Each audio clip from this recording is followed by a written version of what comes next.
Former pharmaceutical head Martin Shkreli, yeah, that guy popped on 3 of the 8 charges he was sent on to court for. Meanwhile, Jeffrey Lord gets his job cut, his ties cut officially with CNN for doing something really dumb. And the Karate Kid and Johnny, both back, both old, on YouTube. Those 3 stories did not make the top 10 for this week, so which stories actually were in the top 10? We'll talk about that and more in just a moment here for the weekly wrap-up podcast from thisistheconversation.com for the week ending August 12th, 2017.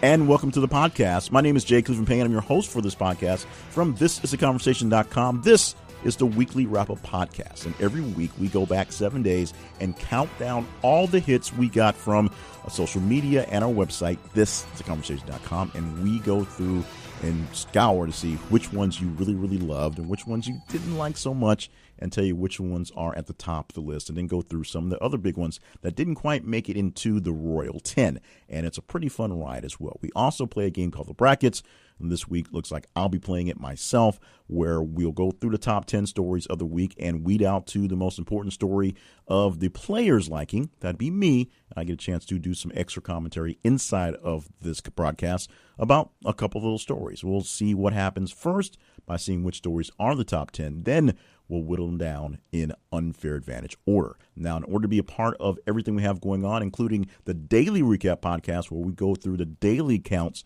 of which stories got the most reaction to you guys, it's simple. You have to react to the stories, and you can react to them by just going to your phone, your tablet, your computer, and dealing with your social media as normal. We are in a feed for Twitter that's under th_conversation. We're in a feed for your Facebook that is under This Is the Conversation. Make sure you set your feed settings so that you get our announcements, our notifications in your feed. And, of course, we're on a main website called thisistheconversation.com. You can check that out, and all the stories have links to them there. You can react there. You can comment there. You can share those there. And we ask you to share as much as you can with other people to get more people in the conversations. They get better. They get more awesomer. They get I had a word, but I forgot what was going to go there. But they get better. So make sure we get better conversations and more people in them and more diverse people in them by sharing your conversations. Also, stop by the main website, thisistheconversation.com, for a chance to get into the survey panel. We'll talk more about that in a minute. They are our sponsors, so I am sponsoring myself this week on how we can get you paid for doing what you're doing right now, just giving your opinions on news stories and events and things like that. So you can find out more about that in just a bit, or go ahead and stop by thisistheconversation.com/survey panel. First, let's get to the top 10, and we're going to do this in reverse order, David Letterman style, if you will, going from 10 to 1, counting down the hits that were the biggest stories of the week. And this is a week where we didn't have such a large gap between the top stories, but what we did have was a lot of stories that popped in very late that had a big push towards the top. And the number one story is not as surprising as it should be to me, but a lot of people love this guy, so that's why it got a lot of love. So let's get into the stories right now, starting off with number 10.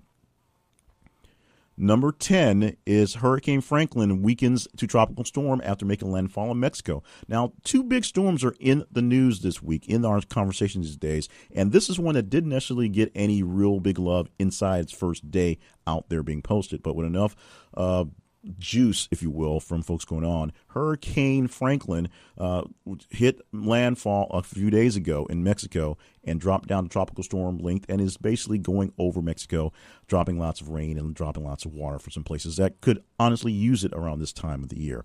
It wasn't exactly one of the bigger storms to come through, so there wasn't a lot of hurt and pain to go through with the talk about Hurricane Franklin. But this is a storm that made its way into the listing and made its way into some of your hearts and minds if you talk to people who live in that area. Anytime a storm of this size comes through, tropical storm, hurricane, whatever, it's a big deal. So many people, since we are not so much just a straight up American podcast, American feed, we have a lot of people who listen to the podcast in Central and Southern America. This is one that may have eked up in that length because of the people we have listening there, or just because it's a hurricane. Hurricanes always bring people's attention.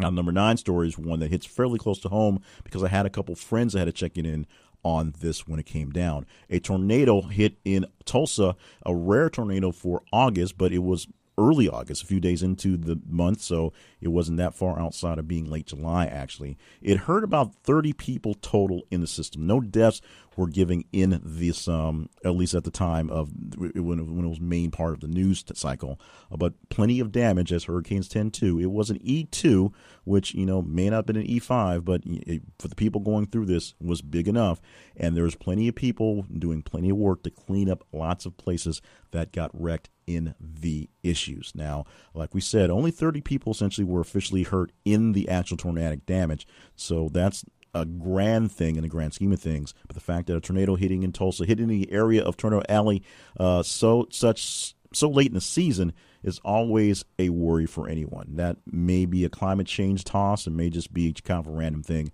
but tornadoes are a serious thing as well, and late tornadoes are always something that people have a big eye out for. No pun intended on that one. A late story that popped itself into the top 10, the number 8 story. Investor Benchmark Capital is suing Uber CEO or ex-CEO Travis Kalanick for fraud. What's the fraud? Uber essentially is the fraud. Travis Kalanick, of course, selling Uber as the greatest technology company, and he does that to get around it being a taxi company, so that they can get around a lot of regulations for being taxis, which they essentially are. But what really happened is a lot of bad things behind the scenes. Travis is essentially one of the bros, I like to say, in technology who kind of believe that being kind of being a pampered white guy allows him to do a lot of stuff. So inside of the company, as you may have heard us talk about many times in these conversations, they have plenty of lawsuits going on for sexual harassment and other types of just dealings with people who are not your basic white dude being a basic adolescent white dude acting dude. So that's going on inside the company. Also, there's the issue of the guy they hired out from Google to work on their autonomous cars, who Google says they stole plenty of their data when they got the guy in. That's not playing fair in getting your employees. Other things are wrapped up in this suit as well, but what's going to happen if it comes through is that Travis Kalanick will have to relieve himself of all attachments to the company he founded, the quote-unquote black car service, which turned into a technology service, which is essentially a way to connect people to do jobs, not a taxi service, even though the jobs are driving taxis, that he founded is going to move on without him. In fact, the investor company wants the company to do well. They just want Travis so far away from it that other people can run the company. Meanwhile, looks like that Uber is going to hire a male CEO to take over that job because they can't seem to find any women who really want to deal with the job. Not that there's no women that are qualified to be CEOs, but they can't find a right woman who really wants to deal with the mess that Uber is in. So even taking that sort of long shot chance, it's not necessarily a great chance for a woman to break into the system because of this. More on this, of course, to come. The number 7 story, another man behaving badly. This is Eric Bolling from the Fox News channel. He has been suspended after reports of sending lewd text messages. Yes, he was sending pictures of his genitalia to various female members of the staff. No one who's particularly well known, none of the stars, none of his co-hosts on The Five, I'm sure, but, just general people working in the newsroom sending pictures of his genitalia. That's normally not very good behavior, not really behavior that people are going to laud over, and because of that, he got suspended for a bit over the investigation for this one. Fox News known for a lot of men behaving really, really, really, really badly around women, and of course, some of the women who support those men find ways to leave the station, leave the network, more or less gracefully. Most of the men find their way gone because they get fired. That's how things work in that area. And we really wanted to be in people's business this week. The number 6 story is Usher's accuser, a young lady who stepped out, one of the people who is suing Usher for exposing her and other people to herpes. Now, Usher already paid one person over $1 million in California on a court case that was there. There are 3 new cases out, 3 new people accusing Usher, which are 2 women and a man. Okay, that's fine. Let's go with that. What happened this week was one of the female accusers came out and did a press conference with the lawyer. And then one of those accusers was obese. And so what came down was a whole lot of internet fat shaming, essentially saying that there's no way that Usher could have had sex with this woman because she was so large. In fact, a lot of very famous people in the industry, basically Usher's boys, if you will, straight out said there's no way this happened because she was too fat. Lots of fat shaming going on there. Let's back away from the fact that apparently there's new reports coming out from Usher's camp saying that Usher actually does not have the disease herpes. So why did he pay the other person? We don't know. Saying that he did not expose all these people to it because he doesn't have it and they're just suing for frivolous lawsuits is a whole other issue. That's something that you can actually battle on. But battling on the fact that Usher didn't sleep with a woman because she's fat is kind of the wrong stance to take. But that a lot of people really got hot about that one over the week. Number 6 story is the ride manufacturer from the Comet ride that literally fell apart in the Ohio State Fair a few weeks ago, or about a month ago. The whole malfunction came to what was called excessive corrosion. Now, after the ride failed, all of the rides across the nation by that manufacturer were brought back into the house so they can check them out and see what was going on. Many of them were in not so great states of affair, not so great in their maintenance, but this one was extremely bad. As I said, the levels of corrosion were so bad, it was essentially just a matter of time before something would go wrong. The problem is it went wrong while people were riding on this thing in the Ohio State Fair. One person died, 11 people totally hurt, 10 people hurt in the incident there. And, of course, that ride obviously taken off of the rotation forever from the fair. The levels of liability have not quite been figured out, so whether it's going to fall totally on the Ohio State Fair organizers, the people that they contract out to run the rides, maybe the manufacturer may be at fault for not bringing it in a little earlier. We will see in the week coming down how this comes down and who actually gets the ultimate blame or who shares the blame for this big issue. Our number 4 story, did a lot of sports this week, and the number 4 story is Steph Curry, who shot a 74 in his debut of the Web.com Golf Tour. He's officially an official golfer, official pro golfer, not just amateur guy playing with some guys in one of the big events. He got a card, he got in, and he got a chance to qualify for the event. Now, the sad part of that, if you'll say it's a sad part, is he didn't make the cut for the weekend. So Thursday and Friday were okay, but okay for us level golfers. It wasn't good enough to make it into the money rounds, to make any money and get a big win. So his first shot out, we're not sure how many actual appearances Steph will make on the tour. And of course, his real love and real moneymaker is playing basketball. So obviously he won't be focused that much on golf in the in season for basketball.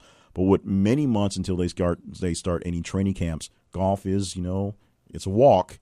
It's a long walk spoiled, as Mark Twain would say. So it is some exercise, and it is skill, and it's something that a lot of the players that do play, a lot of athletes on the younger levels are playing at a very high level. They say that Tony Romo has a fairly good golf game, and he was probably somebody that when he retired could have went through and did some golf and played a couple of rounds. Of course, he's preparing for a new season in his life, calling football on television with CBS.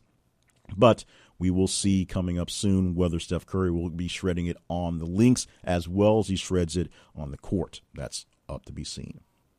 Our number 3 story for the week goes to the Mormon Church. An official James J. Hamula has been excommunicated. They do that these days. The Mormon Church, the Church of Jesus Christ and Latter-day Saints, their official name, has left, or at least he has left the building and has left him behind in all rites and rituals. He is no longer employed and no longer a official member of the church to practice the Mormon religion. Now, what came down? We don't exactly know. They didn't really state what the problem was, but they did state it wasn't about teaching false doctrine, and it wasn't about doing anything that was, at least as far as we can tell, a low down illegal. He wasn't out there saying bad things about the people in his religion, but he still had to be cut from his fairly high job in the church anyway. It's the first time in about 30 years that anyone's been excommunicated from the church, and in some cases, they get to come back just after a long time of pain and suffering, if you will, just kind of getting back into the good graces of the church. Our number 2 story of the week goes to David Letterman, who's coming back to TV to save us all with a 6-episode talk show coming to Netflix, coming around early 2018. Now, this will be hour-long interviews with Dave and other people, famous people, obviously, that will, we're not really sure exactly the format other than just Dave sitting with a person talking for an hour, which sounds like a good thing to me.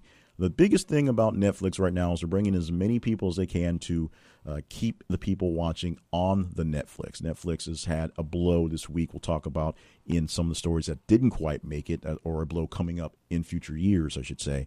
But Netflix is doing its best to continue on the route of having great new and premiere programming exclusively to this platform. Of course, Chelsea Handler has her show, which is essentially Chelsea Lately, which was on E! But now in short spurts on Netflix. So they tape it and you can watch it whenever you want to, because people found people aren't really staying up late to watch Chelsea. They're just watching it later anyway. So why not just tape it and let people watch when they feel like it?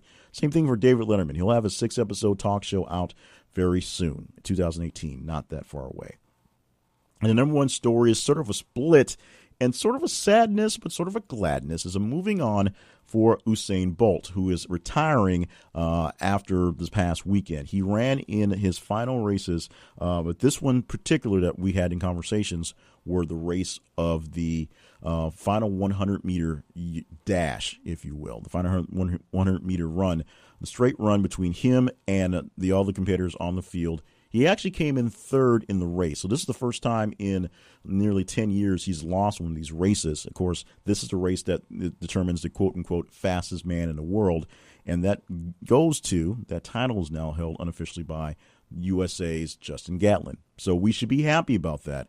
But there's an issue with Justin Gatlin. He gets to play the true villain role because Gatlin's been kicked out of racing a couple times over the last couple of years for the use of various performance-enhancing drugs and other drugs, failing drug tests, doping, straight-out doping, if you will. So Justin Gatlin, who's back in good graces enough to race in the World Championships, got the win in this one. As we said, Bolt actually came in 3rd in this race, but of course he is wrapping things up. Now, it wasn't his final race. He still had the 4x100 race to run. I believe that is this weekend. I don't think it's been run yet because I haven't seen a lot of talk about that. So maybe it has, maybe it hasn't. Maybe I missed it in the late part of the conversation. This, of course, came out on Saturday over the weekend. So it was an early story that kept lots and lots of life throughout the whole week with the ending of the career, at least of running career, for Usain Bolt.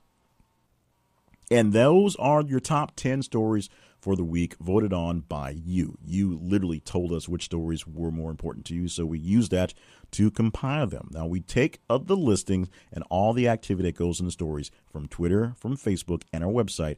We put it in a spreadsheet. We add some calculations. We hit a bunch of keys because we're not smart enough to do the math ourselves, and it gives us a ranking for all the stories for the week. And those were, as we said, in reverse order, 10 to 1, the top stories of the week. Follow us on Twitter at @th_conversation. Follow us on Facebook. Look for This Is the Conversation, and make sure we're set your notifications to see us in your feed.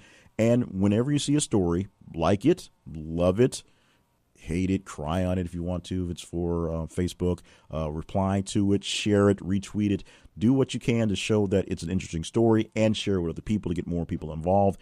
That way we have greater conversations and greater stories, a great mix of stories in the top 10. This was a great mix of stories in the top 10. And what was really good about it was the distance between 1 and 10 was a good chunk, about 250% there. But this one between 2 and 1, only about 85 votes or so with a quick look over that. So a lot of people caring about David Letterman, a lot of people caring about Usain Bolt, apparently. Now, if you care about the brackets, you'll hear about that coming up in just a bit. I will play this week. I'm having a little trouble finding people to play the brackets because I'm not the best at scheduling people on time these days. But I will play the brackets myself. We'll see which of the stories will be the two I get a chance to comment on as the most important stories, I believe, for the week, coming up in just a bit.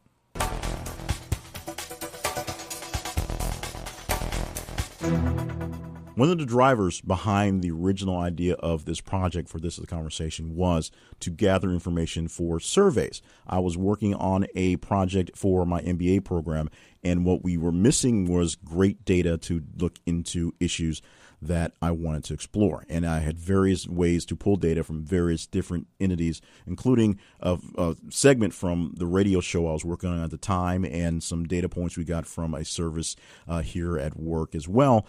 But I needed something that was independent and I could control, if you will, and something that I could use for more greater stories and more greater input. And that became the Conversation Survey Panel. Now, what it is at this moment is literally a survey panel. It's a way for you to come into our survey panel. You take a quick survey that goes through some easy demographic stuff, and then when we get people that want to get your information, we put you in the pipeline to get their questions. They send us the questions, we set up the surveys, we send them to you. You click on the button to do the survey, and when you do the survey, you get paid. We pay you directly through PayPal. It's the simplest way we can do it. It's a very small operation. It's not massively large, which is why it's able to work out as well as it does, and also why it works. Now, one thing that I'm a big fan of are online surveys or survey companies that allow you to do small surveys for pennies to the dollars on things. It's something I participate in myself personally, but the problem was many of the ones I was getting into turned into very long circle jerks, if you will, pardon my language, in just trying to get to a survey, let alone getting to the survey and getting paid for it. So a survey that would offer me up 25 cents for a 5-minute survey, I would never even get to because it would take me 10 minutes to go through 2 or 3 different qualifying surveys looking at my demographics because it was supposedly optimally random and then would tell me I wouldn't qualify. And it was really painful trying to get to the higher dollar surveys from some of these services.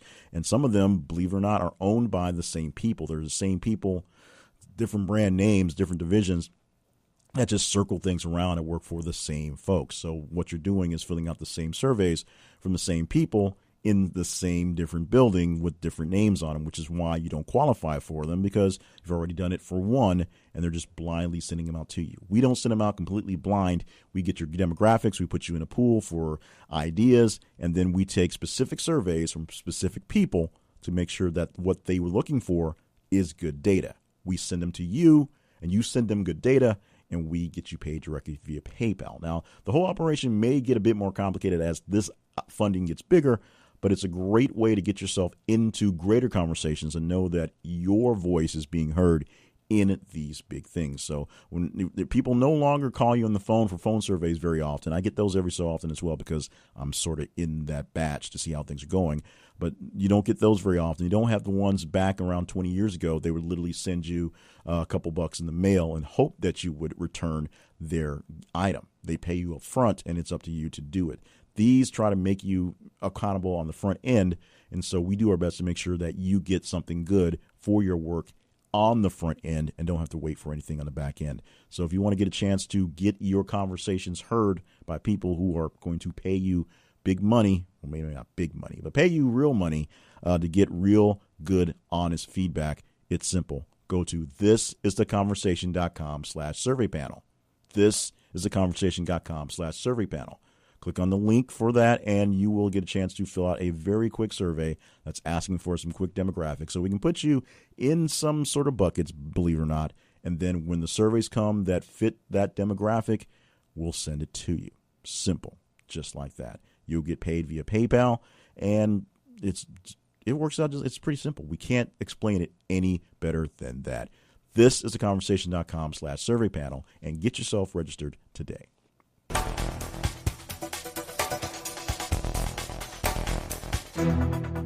It is time to play the brackets, and unfortunately, I'm my own guest for the bracket game this week. So Jay Cleveland Payne playing the personal brackets, and we're working on ways to make sure that you can get a chance to play them as well. We're going to make that so it's not a labor-intensive thing. It's got to be able to be calculated without, us having to do all the number crunching. I did have someone else, an assistant, help me out this week. So we have a specific formula to help calculate, or I should say recalculate and reshuffle the stories in the top 10 that have nothing to do with the actual numbers of engagements that we had. So they don't get shuffled by who saw more of them. They get shuffled in a more or less random way. It's It's a formula, but it's randomizes things a little bit. So I can tell you where the stories lied during the week in the top 10 as I pull them out this week. So this week will be a very extra special because we can do that for the first time. And, of course, we're working on ways to make the brackets a bit more of a mobile game, if you will, something easy enough to play on your cell phone that you can get some sort of result with. And when we do that, that means we'll have prizes. So that's going to be the really coolest thing about that. Now, the rules. It's a bracket game. It's just like when it comes time for NCAA basketball, you have a bracket of stories that come down and go to a next level. We have 10 stories to talk about, so if a bracket can only hold 8 in this case, I get a chance to pass on a group of 2 if I don't want to talk about them. If I don't pass on the first 8, obviously the last one does not get talked about into next level. So there are 3 rounds, round 1, round 2, and then round 3, of course, has 2 stories. I get a chance to talk about both of them, but I get more time on the top story of the week, the one I deem that one. So you get extra commentary based on me, and it won't be an interview-style commentary because I can't really interview myself. I will monologue it, and hopefully you will enjoy. So let's go ahead and start with the first 2 stories in the bracket. Bracket number 1 goes to the 5th story of the week, which is ride manufacturer says excessive corrosion led to fatal malfunction in Ohio State Fair. Sorry, I can't read today. And number 3, Mormon church official James J. Hamula excommunicated, first leader kicked out in decades. We're going to go ahead and skip that one. We're just going to just call that one a day and be done with those 2. The next 2 are the number 2 story of the week is David Letterman returns to TV in a 6-episode talk show with Netflix coming in 2018. And number 10 story of the week, Hurricane Franklin weakens a tropical storm after landfall in Mexico. Let's move on with David Letterman's story for this week. It goes to the next round. Next 2 stories are Steph Curry shoots 74 in his web.com golf debut, and Justin Gatlin takes a win in the match up in the final 100 meters for Usain Bolt. That's 2 sports stories back to back. It worked. That's how the formula worked out. I'm going with Steph. We're going to go with Steph Curry. We're going to move him forward in that one as well. Number 6 story of the week, Usher's accuser comes forward and faces fat shaming from the internet. And number 8 story of the week is investor bank Benchmark Capital sues ex-CEO Travis Kalanick for fraud. This is where, and this is why I was going to call this the unfair brackets, because it's unfair. I really, really want to jump into this Usher story, the Usher accuser story. Again, I did some talk on it early in the week. I'm going to actually jump on the Uber bandwagon and move the Uber story forward because that's one I think is going to win this thing out. Just so happens that I have some harsh words from Mr. Travis Kalanick that may come out as well. And this one is number 7 story, which is Fox News suspends Eric Bolling after report of lewd text messages. And the number 9 story, tornado eyed in Tulsa, Oklahoma, with at least 25 hurt. We're going to move Mr. Bolling forward, and we're going to duke it out between Mr. Kalanick and Mr. Bolling. Next round moves on to David Letterman versus Steph Curry. We're going to push on with Dave. Dave makes it to the next round. In the next round, or in this round, we go to push Uber and Travis and Alex bad issues with Fox News and Eric Bolling's bad issues. We're going to push 8, but I think my commentary is going to kind of cover both, if you will, so apologize for that. And that means the top 2 stories fight between Dave Letterman returns to TV and Travis Kalanick being pushed out of Uber officially. And I'm going with the Uber story as the number 1 story for the week. So that's the one I will begin talking with and get the most time on. And today I'll try to be very brief. But why is that the biggest story of the week? It sort of apes on the fact of the other story in the top 10 and some other stories that have been very prominent in the last couple of weeks on, I want to say, random white guys acting privileged and just doing things as they feel like they can do. We will talk more in the stories we didn't get into the top 10 about the guy from Google who got himself fired for writing the manifesto. But this is a trend that, unfortunately, because of the times, is something that's an obvious trend that people still can't do anything about, but you can get easily outraged for people doing really silly, really stupid stuff. Now, Travis Kalanick could be a fairly decent guy for all I know, but from what I can tell from his dealings with people, his dealings with his company, and the way he let things handle, and essentially the life, the bro life, the story that behind the whole Uber thing in its first place, he's just, a kid, and a kid at heart. He may be a kid in his 30s now, but he started off as a kid, made this thing, and because of, let's be honest, dumb luck and timing of technology in the markets, his thing worked. He's not the only person doing a ride-sharing app. In fact, they get around the ride-sharing app name by calling it a technology company because ride-sharing is saying that you're just allowing people to find other folks who pick people up and go. It's something similar happens in D.C. where there are parking lots all over the area there where people just line up looking for people for rides, and people willing to drive them into town will drive them into town, and they are just kind of on their own for rides back because they just line up when they're leaving town and get back to home. They call it slugging, and it's something that a lot of people find very, very useful because it lets people who can't use the carpool lane use the carpool lane, and it lets people who don't want to burn the gas get back and forth to work. But this isn't it. This is something that is a simple idea. It's a taxi service, letting regular people do taxi things, and trying to get around that is the issue. The main way to try to get around that is, of course, the whole autonomous car thing. So it's really behooving to them to make autonomous cars and autonomous driving technology a popular thing for people to use. Now, there are many people in that business as well, that being Google. And the big issue around Uber is the fact that they stole Uber's technology. They stole Google's technology, and they stole Google's people to make it work. That's the kind of thing you do if you're cheating on an exam. That's the kind of thing you're trying to do if you think you'll get away with something. And that's essentially what the kid was doing. He thought he could get away with being one of the Silicon Valley bros. He thought the fact that he was worth $1 billion based on the whole new unicorn thing in stock value, when in actuality, it ain't really cash, that he can get away with a lot of things. Maybe not murder, but something really close to it. So some of these guys, through the sheer luck of being who they are, and most of them are literally just random white guys who happen to be in the right place in the right time, and sometimes yanked the right technology from somebody and played it up well, gets to be the man in front. There's a lot of talk about a lot of just jerk action about a lot of big time CEO people these days. You joke about Zuckerberg being kind of out of it, just being the goofy kid, when he's actually a pretty cunning and conniving guy, just playing up the kind of goofy thing. But sometimes he gets stuck in that goofy kid persona, and his will doesn't quite work out with the will of the world. We've really been railing against Elon Musk lately for just essentially being a genius, but also seemingly being a real personal jerk. But the genius parts overtakes everything else. So everybody wants what he has. But trust me, nobody particularly wants the life that he's living, because it seems like it's pretty dull and pretty miserable, to be honest.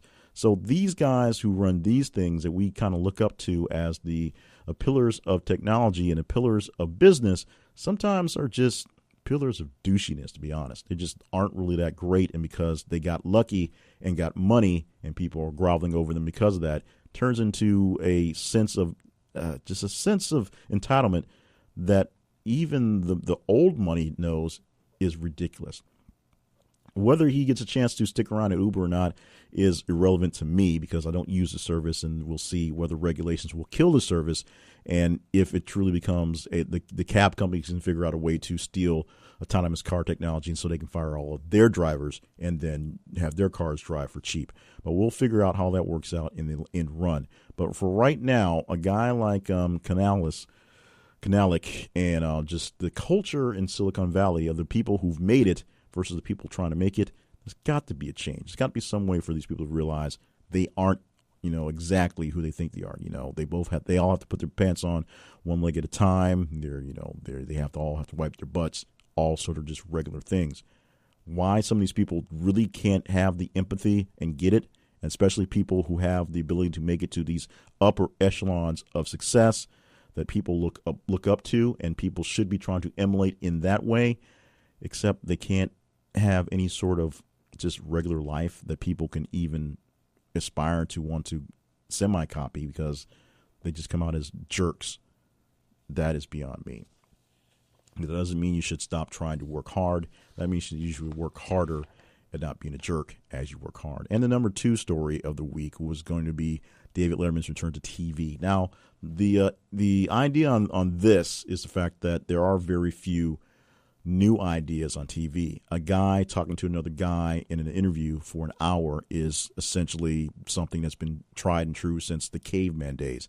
Carpool karaoke is essentially an interview show in which people sit in cars and maybe sing a couple songs. It's all the same thing. It's not anything that's necessarily not creative about each and any other of them. They just have some small little hook to make them different.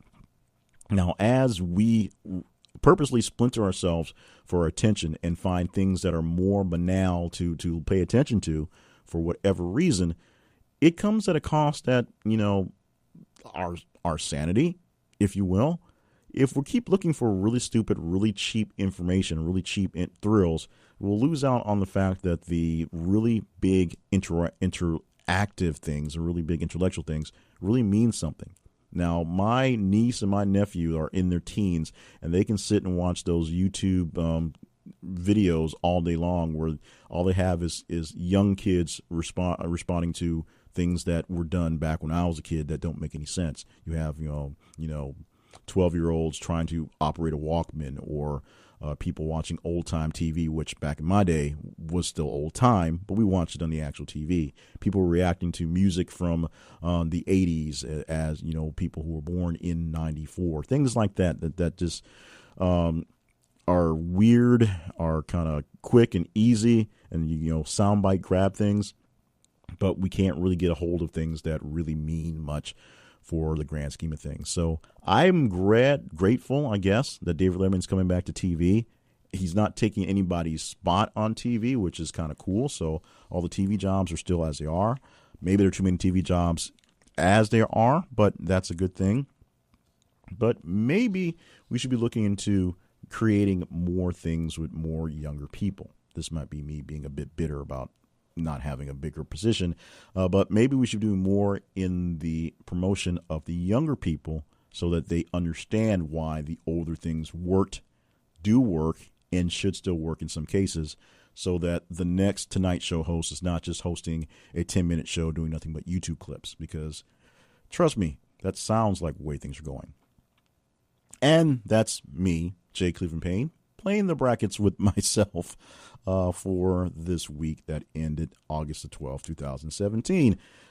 This works out a lot better when I get a chance to talk to someone and have a real conversation, so that is that. But in the meantime, we'll keep working on people to have these conversations with, and more people to play brackets with and get outside information, because I like to be surprised. I can't surprise myself so much. Hopefully you enjoyed my commentary, and in just a minute, we'll get on with the show and talk about the other stories that didn't quite make the cut for the top 10.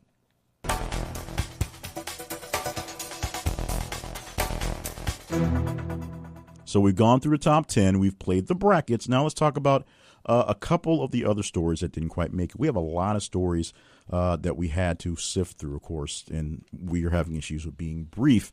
So that's something we're working on day by day, podcast by podcast. 72 official stories throughout the week that were there. And so we had 10 that were really big enough to talk about twice in a sense. So let's get on to some other ones that didn't make it. Barely making the cut was another guy acting badly, Farmer Bro Martin Shkreli. He was charged on 8 counts of fraud, mostly securities fraud type things, which we're dealing with not the company that owned EpiPen, but the company he worked before that, where he literally was stealing money from that company to hedge some bets and fill out some bad investments from the company he had before that. That's not right. That's called fraud. And 3 of those counts were found guilty. And so fairly soon we will see some sentencing on that. He, of course, went to social media the night after he was found guilty of those 3 charges and basically said he's going to get off anyway. We'll see how that works out. We had a lot of people just were not acting right this week. A very late story that almost made it to the top 10 as well is from Jeffrey Lord, who formerly was a part of the CNN yakking head team that talked about Trump all night. That stopped as of last night because Jeffrey Lord gave a response on Twitter to someone calling him out with a Sieg Heil, which is what you said as you did the old Nazi salute back in Hitler days. CNN wising up to the fact that Jeffrey Lord went over the top, way over this time, backed away from that one. Of course, Anderson Cooper literally said on the air that Jeffrey Lord would defend Donald Trump if he, quote, took a crap on his desk, and then they had to apologize to Jeffrey for that. Jeffrey got no apologies for what he did. He just got the quick can. Coming soon to YouTube Red is the return of the Karate Kid, a show that is technically called Cobra Kai, which will feature Ralph Macchio and William Zabka going head-to-head in karate competition at the age of 50 or something. I'm not quite sure. But yes, the Karate Kid and Johnny will face off in some sense in a YouTube series coming fairly soon. Taylor Swift went to court this week, and she is on trial or actually, this is the weird thing about it. She's on trial defending herself from a former DJ who she accused of groping her at an event. From that, the chain of events came down to the DJ losing his job for all the bad publicity. Now here we are. The DJ wants $3 million from Miss Swift because he lost his job and can't get a good job because he seemed like a bad guy in the world. Taylor Swift only wants $1 because that's all she needs in damages that he has to pay to make him accountable. So she pays $1. It's on the record. We'll see how this thing goes. He testified early on Monday saying that, yeah, the picture looks a little weird, but all I did was put my arm around her, just kind of maybe a long tug around her waist. She said, oh, no, there was no waist about it. It was under the clothes. It was on my flesh. It was up on my butt. He was grabbing her a little too long. It was more than weird. It was gross. He said, she said, we'll see which said gets the ending of that one fairly soon. And we'll go straight from that to the Tata towel, which has become an internet sensation if you have Tatas. And you have Tatas that work this thing out. And luckily, we'll be done with Tata towels after this week. Now, the Tata towel is essentially a towel, there you go, that you sling over your shoulders that does nothing but hold up your tatas. So you can do what you need to do and, deal with your boob sweat with your tata towel. Many people are calling this thing ingenious. Many people are calling this thing extremely silly. Many people are calling this thing a waste of their time because it keeps popping up in their news feeds. I would be one of those people. However, the Tata towel, it's been kind of a week and a half long internet thing that's grown and now starting to shrink, no pun intended, is a thing that apparently is a big deal, and you can grab a couple for a fairly big price. However, you must be a C cup to apply because they only work at a certain size. Tatas must be at the right size. Tata to Tata. Sinead O'Connor gave a Facebook Live or gave a live feed of something. I don't know if it was on Facebook or what, but I saw clips of the video, and she says she's not doing so well. She's suicidal. She's asking for help. She's living in a motel in New Jersey. She calls it the arse end of New Jersey, which you can figure out which side of the Jersey is the arse end. But she is obviously not doing well, and many people are calling out the music community and those folks who take care of folks in that community for not stepping up to plate to fix this. Now, they say very often we have issues with people in the industry of being famous that all of a sudden come onto hard times. Sometimes it's on their own. Sometimes it's because of other issues, and they have troubles re-engineering themselves into the world because they used to be famous.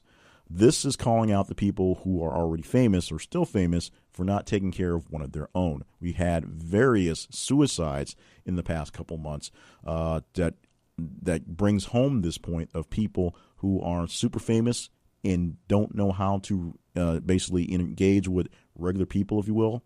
So a regular person can't really connect with them, that are losing their lives, losing their sanity, being suicidal, and can't really handle the real world. And some of their famous friends who are still famous don't want to deal with them because they're dealing with those issues. And maybe some issues come a bit closer to home. Sinead O'Connor probably getting some help fairly soon from somebody, hopefully famous, maybe not so famous. And we'll get back on track so that she's not at least doing crazy videos from motels in New Jersey.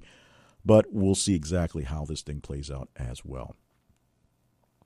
The Google employee who wrote a memo on gender stereotypes got himself fired. James Danmore believes he is being singled out and his freedom of speech is being blanked out.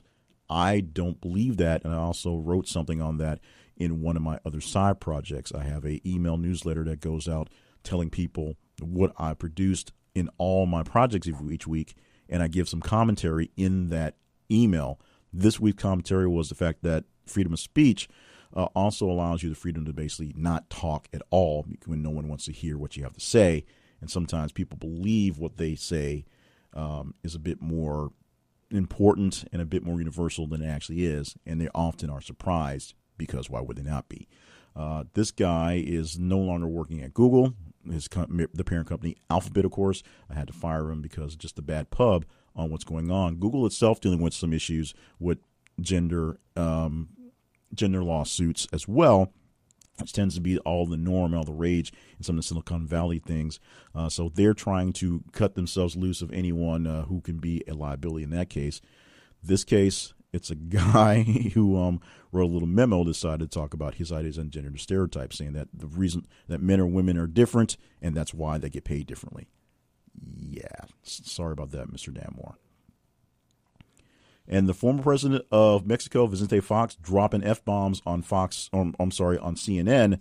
He had a statement early on in the Trump candidacy when Trump was saying, we're building a wall and Mexico's going to pay for it. He flat out said, I'm not paying for this effing wall.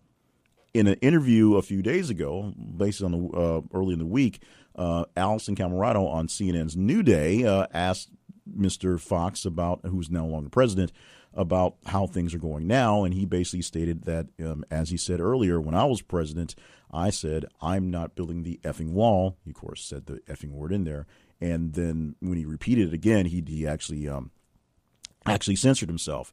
The look on Allison's face as it went down and her apologies for people watching early TV not expecting the language was classic, but the language itself was classic as well. And finally, Bill Burr apologizes to the world for doing something that has become a pain to all of us around the world, and it is setting up a protocol for really complicated passwords that are short but contain random characters plus some numbers and upper and lower case. He says when he wrote this back in 2003, he didn't quite get how big the internet was going to get. No one really did. And he wrote it based off protocols that were essentially started back in the 1980s.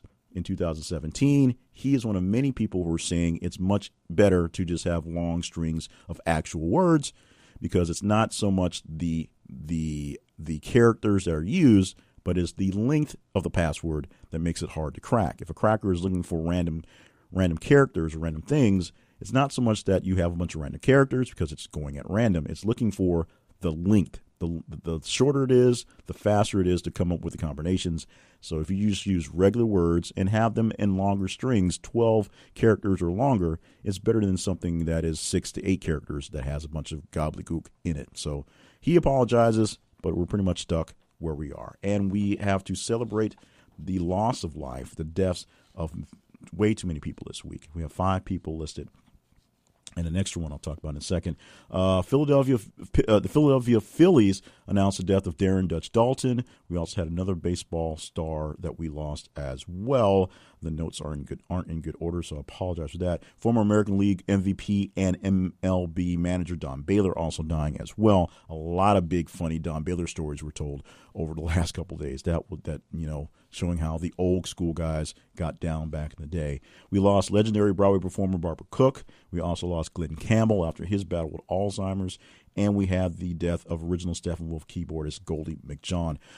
And one more celebration of passing of life that's happened a few weeks ago. We go back to Adam West. It was once again announced that he is ready to be Batman again, even though he is no longer with us. He is in the animated version, or animated movie coming out, Batman versus Two-Face, and he had already finished all of his parts. That was the good news. He's reprising his role with his sidekick, his former Robin, Burt Ward, and they're doing it against a pretty big foe in TV and everything else in William Shatner, who's playing Harvey Dent, which, of course, probably means he's also the voice of Two-Face as well. So the actual wrap-up of the production essentially now done. They're getting ready to produce and distribute the actual animated film. Adam West will be Batman one more time, so we get a chance to show some love for who I'll say is my favorite Batman, even though, Michael Keaton is a pretty tough for us for a second part. We all love and all know the silly, funny, goofy 60s Batman, and this is the man that brought Batman to life to pretty much all of us. Those are the rest of the stories, or a big chunk of the rest of the stories. So, as I say, about 72 total stories for the week. Thank you so much for being a part of our full week and helping us pick out all the top stories and the stories that really, really matter to you. One more time, let me tell you how you can be a part of the shows. All you got to do is be in the social media, be on your Twitter, be on your Facebook, just like you normally do, and react to our stories as they come and share them to as many people as you can. Look for us on Twitter at @th_conversation. Look for us on Facebook at This Is The Conversation. Stop by our website, thisistheconversation.com, for the stories. Number one, our sponsors who help us keep things going. And two, I guess that'd be three actually, a way to get into our conversation survey panel, which is really simple. Just fill out the form and you're in the panel. You get a chance to get paid for your conversational actions, get paid for your opinions, just like that. You go to thisistheconversation.com/survey panel. And bam, make it happen. We'll make that all happen. Find out more about my other projects, including how to get in on my newsletter, by going to my main website, jclevelandpayne.net. Thank you so much for just being a part of all that's going on. Share the podcast, subscribe to the podcast so you don't miss it, and, of course, rate and review so other people see how well we are doing. And be here again as we get another podcast in. Coming on Monday, of course, we'll have the daily recap podcast for Friday, Saturday, Sunday. Then 5 days a week of podcasts for the recaps on those days. And then next Saturday, we'll go back in time 7 days and tell you which stories are the top 10 that you talked about, that you told us about, that you wanted to be the biggest conversations of the week from This Is The Conversation. Thank you so much, and we'll join you again in podcast mode, in social media mode, in real-time mode if you want to. Hook up, and we'll hook up together. From me, Jay Cleveland Payne, and this is theconversation.com.